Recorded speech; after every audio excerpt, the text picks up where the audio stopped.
House or the different influencer groups, she got signed and they asked her to go out to Russia. And then she called me one day and she basically said like, hey, I think like for this opportunity I should be here. Would you move to Moscow? And I'm like, that's a big change. No, like I wouldn't. Yeah. And that's where we went our different ways and split paths. Damn. Yeah. Sometimes the fame gets to people, man.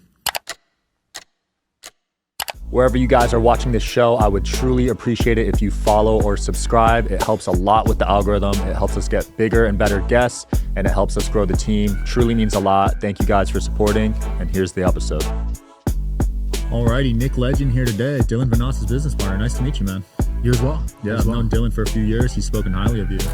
Yeah, appreciate that. I definitely remember you from back in the day when you were doing the jersey deal. Oh, so, yeah. That's how I made a name for myself. Yeah. DMing everyone for jerseys. Yeah, I got DM, man. Yeah. I think almost all my guests have. A lot of them bring that up. Yeah. But, you know, when you're bootstrapping, when you're guerrilla marketing, you know how it is, right? Dude, I loved it, man. You do an outreach? I would say if you did like one or two more follow-ups, we would have did an order. Nice. We didn't make it through, though. Yeah, it was a volume game. I would message 100 people a day. Yeah.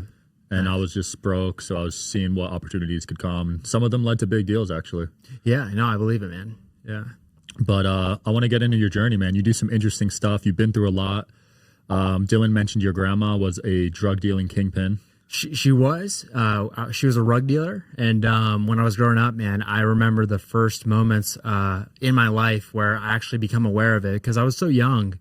But I remember specifically seeing the deal happen and, you know, seeing the transaction happen. And it made sense to me why she inspired, you know, me to, you know, kickstart my first business where she's like, look, you got the pack of candy and you need to, you know, here's your supply and you have the demand at school. So, dude, that was my first business and I ramped that up. And I remember in 7th grade, I was making between $100 to $150 a day doing that. Nice. Selling candy? Selling candy, Damn. bro. Yeah. That's how I started too, but I wasn't doing those numbers. Oh, dude, we were cranking. I mean, I had the right mentor, right? That's dope. Yeah, that's a good mentor. You were buying from Costco? Yeah, I was buying from Costco. Same, yeah. The margins were thin though, because the cases were like 20, 22. Margins were thin on that, but I had these so I lived in a Hispanic area, so the community that I was in was super Hispanic, and you know, I had these lollipops that had like the chili on them, and those right there had like 80% margins. Damn. So dude, that's where I was making my real money. Yeah, those Hispanics love those chili dude, on everything, bro. On corn, on lollipops, mangoes. Yep, hell yeah. I'm not about it. Yeah. I mean, I've never tried it, so maybe I would like it, but I mean, it definitely was it definitely is big there. Like, so like in my hometown, the average income was $22,000, and you know, it was like a small farm town, but you had the guy that was driving the little cart with the corn and the chili and that kind of stuff. Wow. And yeah, man, it was an interesting place to grow up in. Humble beginnings. Which town was that? It was Selma, California. So it's a raising capital of the world. Dang. Yeah. That is crazy. $22K a year. Yeah, man. I don't even know how that's possible. That is so low. So the schooling system must have been pretty rough. Everything must have been. I would say that everything there was. You definitely were in a little bubble, and now that I think back, because I've lived in different areas, right? I remember, just out of curiosity, I lived in Beverly Hills, and I looked up the average income in the area. It was like $105,000, and then I'm like, I never thought about where I came up from, but now reflecting back, dude, there was definitely you had gangs, you had all that stuff, and it was what it was. Yeah. And I know sports was a big part of your life. So was your mindset back then to kind of get a scholarship from sports, save some money, and maybe make a living off of it? Yeah. So growing up, I always loved to win, but growing up, I definitely knew that being an athlete was going to be the way for me to go to college, right? So nobody in my family ever went to college. I was the first person to go to college, and I ended up going to an Ivy League school. So for me, going from a town that had 22,000 people to go into an Ivy League school, I made it out. I made it out, and yeah. That is insane journey. Ivy League school. Which one did you go to? I went to Cornell. Wow. Yeah. What was that like? Dude, that showed me the other side of life, and I realized, man, like, so many people are going through the motions in their hometown, or maybe it's a small town like I'm from, and you don't realize how much else is out there until you go to a different place. So for me, going from that to being in a campus where, dude, kids are driving an Audi, a Mercedes, BMW, they got, daddy's credit card to swipe. Dude, it actually made me realize how much I connect with underdogs and people that didn't start from that. Yeah, man. I would say that I didn't necessarily love I being in that experience showed me how much I appreciate where I'm from, actually. Right. Yeah. Did you end up making it all the way? Did you graduate? I didn't actually make it all the way. So I ended up actually going and I ended up working with a guy named Grant Cardone. Oh yeah? Yeah. So that was it. So I was going into my junior year, and basically I applied for a position which I thought might just be an internship. And one thing that led to another, and I ended up in Miami. First I started, in the shipping room, and then I was like getting Grant his coffees, and dude, that really gave me a reality of, dude, how much money could be made online. And I know a lot of people hate him, but no matter what, you have to respect, like, he's running his game at a very high level. Right. And you were there early, right? You were one of the first 10 hires. Yeah, so when I was at Grant's office, I went from being in the shipping room to eventually, selling, and then eventually, I got the title sales and marketing manager. But there was 4 other people in the office, and it was definitely, looking back now that I've had some experience with other businesses, dude, it was like the Navy SEALs of sales. And, you had to show up. And I remember on my first day, dude, there was a guy, making a list, and he's like, dude, what the are you doing making a list? Dude, I'm paying you to be on the phones. And you had to do all your prospecting. You had to have your own list of, who you're going to reach out to, and have that all prepped. And dude, when you're in the office, you're only on the phones with clients. You're not doing any of that. Yeah, funny story about Grant. My friend was super high up with him. Yeah. And I don't know if you caught this part because you were there early, but he was saying if you're not generating $1 million a year for the companies, he won't even acknowledge you. And that was interesting to me because it's a different type of leadership than what I've seen. You know what I mean? I was so grateful to work with Grant Cardone, because no matter what people say, if I were to take as an athlete, I got I was on the number 2 ranked team in the nation for the sport I did. What sport was it? It was wrestling. And then I trained with he's now an Olympian. But point being is, in sales, that's how Grant's operation was ran. It was like the Navy SEALs sales team. So that was my first experience ever working. I never worked a job where people, showed up a little late and they left a little early. My first job, I was in, the office at 7 a.m. working till 7 p.m. And Damn. That was the experience that really helped me set the foundation for everything else that I did after that. That's cool. So how long were you there, and what was the next I move? was there for a year, dude. And every single day that I was there, man, I was like, man, dude, I don't know how much longer I could do this because of how intense it was. But yeah, it was a good experience. So after you left that, you didn't want to go back to college. So what did you do from there? So after that, I did go ahead and I started doing marketing, and I did run a marketing agency. The thing that I did in my marketing agency that really helped me, though, is, dude, I launched a cold call team. So I had 25 Filipino assassins, doing thousands of calls every single day. And then I was able to, actually have sales reps. So over a 6-month period, we went from 0 to working with Conor McGregor, Patrick David, Fortune 500 companies, all because of knowing how to get clients. That's incredible. What were you doing for Patrick Bet-David? So we did YouTube SEO. Yeah. Which back then, it was so early on. This was like 8.5 years ago that, he was way, way ahead of the game. Right. And was this the company that hit Inc. 500? Yes, this was a company that was number 332. Damn. Yeah. What did they base that off of? What do we base it? So that's the Inc. list. How do they come up with the rankings for the Inc. 500? They do it from growth. So they'll take your yearly revenue and then kind of look at it year over year, and then it's based on percentage of growth. Got it. So you crushed it after year 1 to year 2. Yeah. So we did that, and really that time period, you're so there's one billionaire that I've ever met in my life, and he went from making $50,000 a year to being worth $3.2 billion from the age of 55 to 62. Wow. And one thing he said was, you're a few pieces of information away from greatness. And having that first company hit that Inc. 500 list, we did really well, but we were so early on that if I knew what I knew today, like, we were probably a few more tweaks away, because we were signing influencers, doing rev share on their e-commerce stores. We were doing so many things, but it was a good experience. Yeah. Yeah. There's one interesting story Dylan mentioned of an employee stealing your customer list. Yeah. And you lost a ton of money. What exactly happened there? So, Are you interested in coming on the Digital Social Hour podcast as a guest? Well, click the application link below in the description of this video. We are always looking for cool stories, cool entrepreneurs to talk to about business and life. Click the application link below, and here's the episode, guys. I mean, that's the hard part about business nobody talks about is when you run a business, you're responsible for so many different things and, you know, legal issues and all that kind of stuff, right? So I had a guy that worked with me, and he actually downloaded the customer list, blasted the list, a product that was very similar, and then actually even promoted to get a refund, and basically that was a $250,000 hit. Damn. Which was a really big I'm just like, bro, what's happening? Like, how are we getting $50,000 a day in chargebacks? It doesn't make any sense, because we would monitor the chargeback rate and we would try to keep it under 2%, which is even, that's kind of high. Like Stripe likes 1%. Yeah.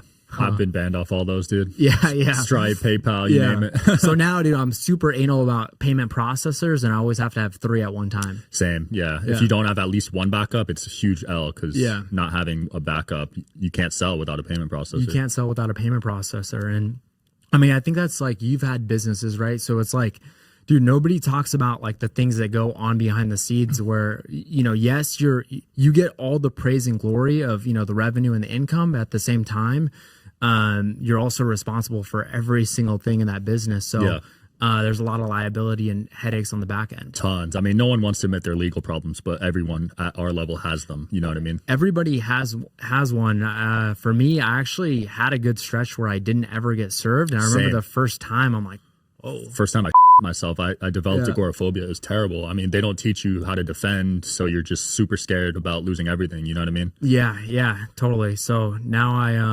have legal, you know, I have guys on counsel, and, you know, we have on retainers and whatnot, but yeah. You had an interesting story with an ex-girlfriend. So you were making minimum wage, and then she ended up dumping you? She ended up, yeah, that's actually what happened. Yeah. So she was making minimum wage, and when I met her, this was in LA. She was really sweet, really attractive, you know, just a good-hearted girl. But she was working at this shop making minimum wage, and at this time, I was living in Hollywood Hills. You know, I was driving the BMW i8, so I'm like, hey, so, you know, if you could do anything in the world, what would you do? And she said, you know, I want to be famous. I'm like, and before this, I already worked with influencers and that kind of thing. And I was like, all right, let's do it. So we made a game plan. And over the next 2 years, she went from 2,000 followers on Instagram to over 2 million. Damn. And this was, dude, she literally, she executed on everything. And she got, so one thing I'm big on is connecting with power. So she started to reach out to different influencer groups. I told her she should do this, and she reached out to one of them. And this is kind of like the Russian version of, like, I don't know, Team 10 or the Clout House or the different influencer groups. She got signed, and they asked her to go out to Russia. And then she called me one day, and she basically said, like, hey, I think, like, for this opportunity, I should be here. Would you move to Moscow? And I'm like, that's a big change. No, like, I wouldn't. Yeah. And that's where we went our different ways and split paths. Damn. Yeah. Sometimes the fame gets to people, man. Yeah. I don't know. I mean, yeah, it like, for me, I kind of sold myself on the idea that, dude, I was, you know, I helped her in the way that I could, and she kind of went down her path and I went down mine. But at the end of the day, dude, everybody's looking to survive at the highest level for themselves. Yeah. LA is an interesting place. It's a tough place to navigate. I tried living there for a few months, but it seemed like people cared a lot about following, social media presence and stuff, and it wasn't really my scene. Yeah, I mean, I wish I probably did more networking and that kind of stuff when I was there, but it's definitely something where it's, you know, if you said, hey, my name's Nick, how are you? And then 2 or 3 questions later, so, dude, how many followers you got? Literally. Yeah. Every time, dude. Yeah. Every time. It's interesting. Yeah. It's a different space. I'm from East Coast, so it's a bit different out there. Yeah. Couple of your YouTube videos had interesting titles. I want to go through these. Sure. One of them was Best City to Live in America. Yeah. I didn't watch the video, but so for me, when I left, so I lived in upstate New York, I made a decision where I need to live in the best cities in America. So I moved to Miami. I lived in San Diego. I lived in LA. Now I'm here in Vegas.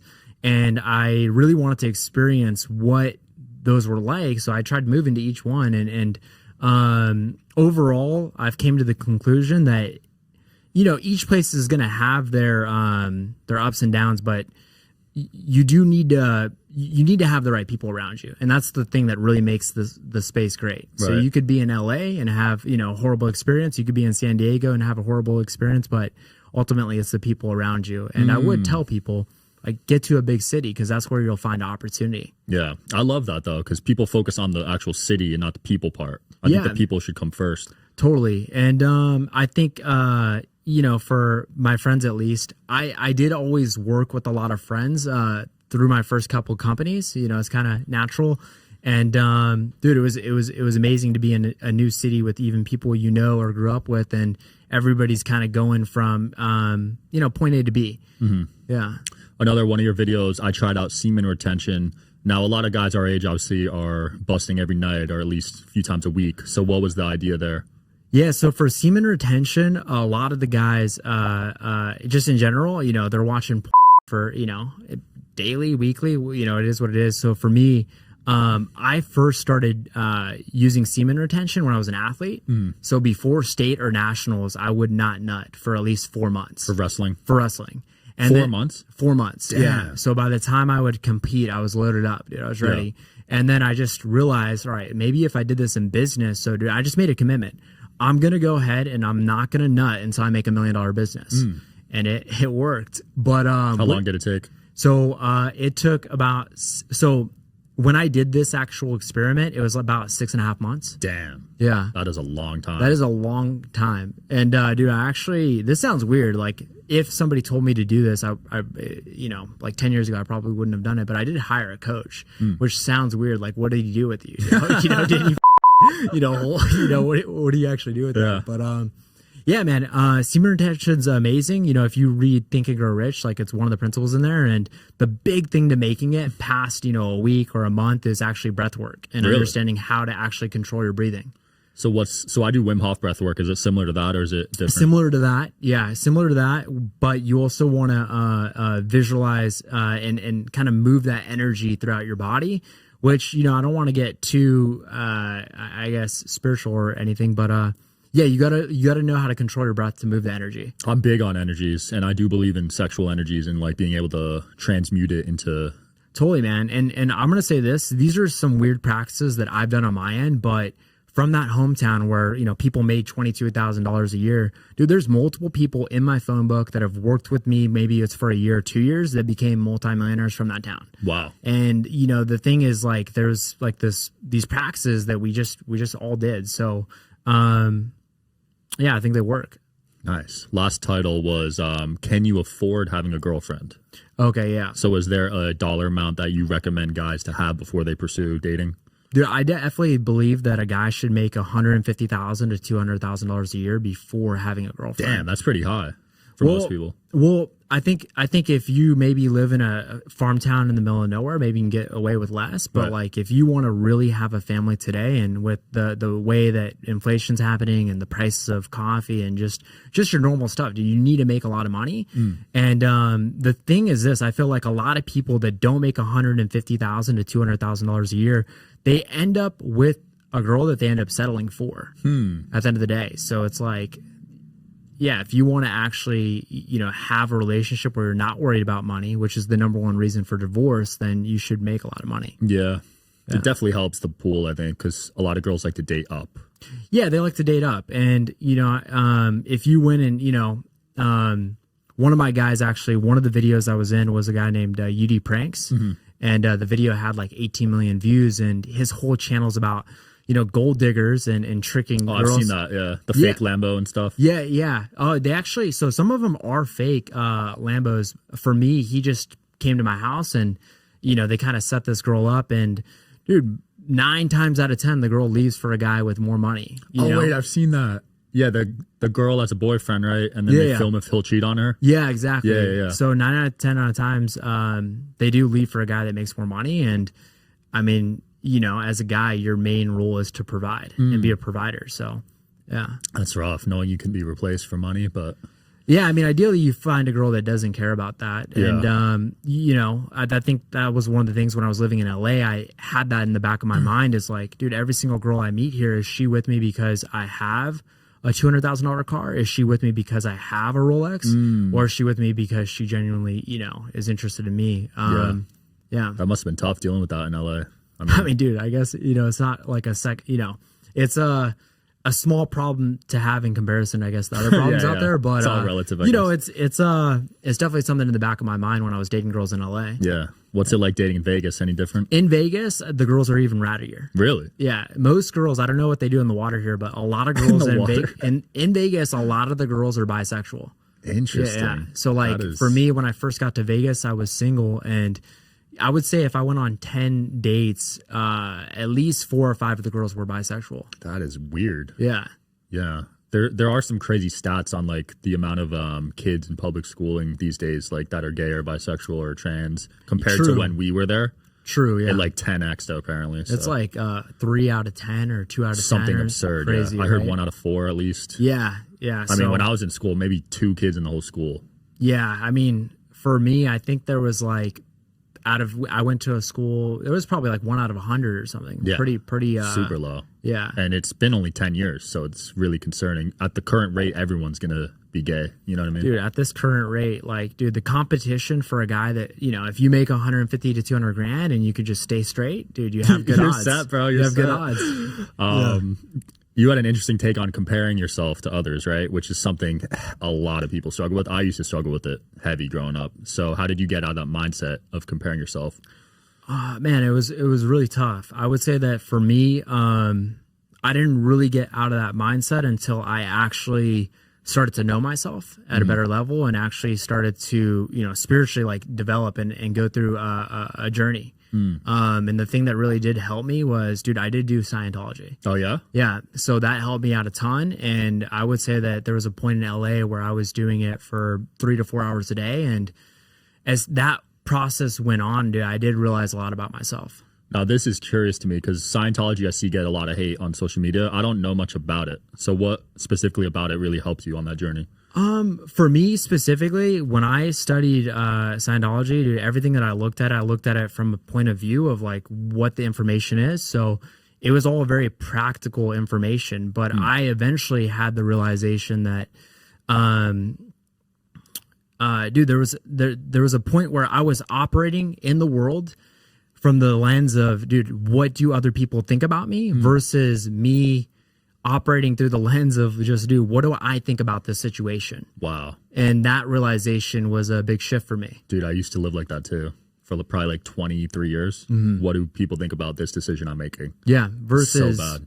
making the decision for myself. Yeah, and I think you kind of learn that in public school because you're trying to fit in. So you're making all these decisions based off how other people are going to perceive it without your own opinion. And the thing is that I realized also just kind of going through it, a lot of it is self-reflection for me. So Scientology for me, a lot of it was self-reflection and realizing why I thought the thoughts that I thought. But I eventually had a realization where I realized, dude, if this person across from me, they're operating from their point of view, which is basically a point of view that's a collection of all of the moments, memories, experiences they've had.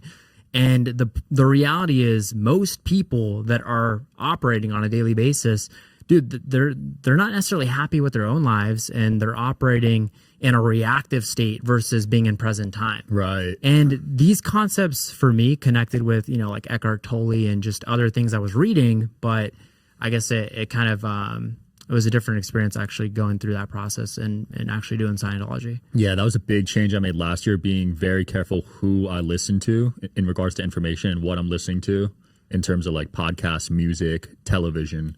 And like once I switched, because I used to listen to rap music, hip hop music, and like all sorts of people's opinions, you know what I mean, when I was growing up. And it could be very damaging. Yeah, totally, man. I mean, most people will operate in that way for the majority of their life, and basically, you know, they end up looking back on their life, and it's more regret than, dang, I lived it out. Yeah. So yeah, but I've always kind of looked at things through that lens. When I was 18, dude, I had a guy that was my best friend, and you know, growing up, we would do everything together. And at 18, he was I just left to Cornell, and he was in a car crash like a month later and died. And Damn. for me, from that point on, I decided, I'm going to do what I want to do during life, and I don't want to look back with regret. Yeah. So how tough is it maintaining friend group because you're achieving massive success in a short amount of time? Did you decide to leave those friends behind that you had early on?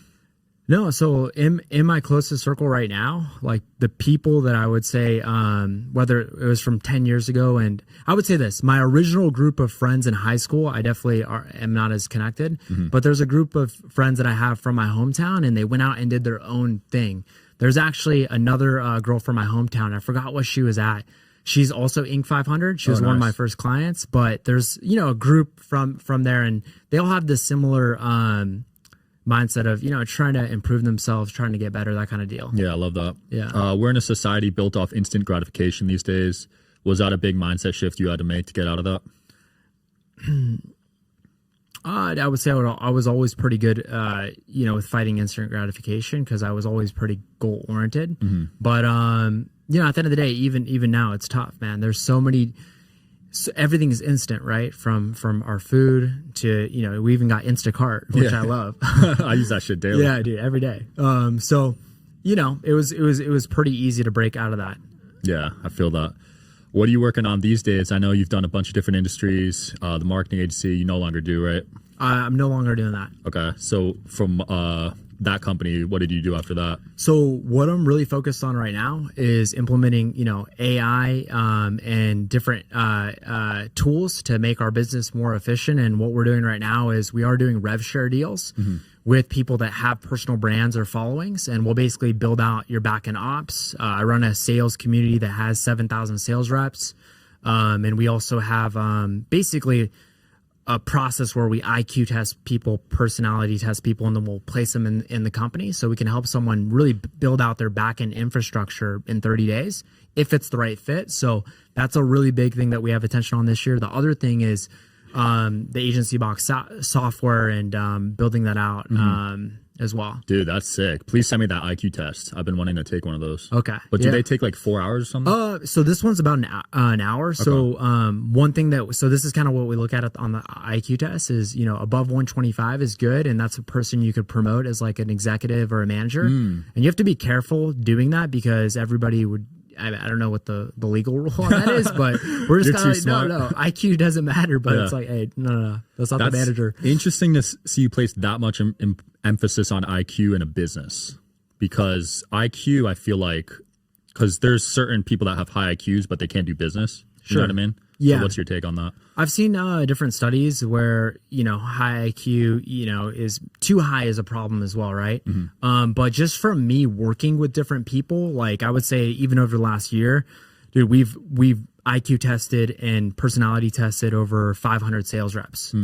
I'm just saying, like, from what I've seen people do, it's good to have above a 125 if you're going to have someone be a manager or like lead a team or do something that's maybe like more of an executive role. Yeah, I actually have all my close friends and business partners take personality tests, and I'd highly recommend that, because you get to learn their style and how they like to approach things.